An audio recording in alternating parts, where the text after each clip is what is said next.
Good evening, everybody. Today I'm so delighted to let you know about one of my students.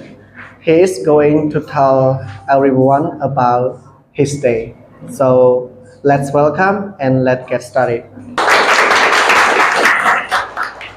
How do you do, teacher? And hello, everyone. My name is Mirat Smai. I am 18 years old. Nowadays, I am a student of Edward International School, Palgrave, studying English 1A. Today, I'm going to tell all of you of a topic called my day. I get up at 6 o'clock every morning. I brush my teeth and wash my face. After, I eat breakfast with my family. I go to school and learn finishing. During recess, I play with my friend. After school, I go home and do my homework. In the evening, I eat dinner with my family. I start to sleep at 9 o'clock to be ready for a new day.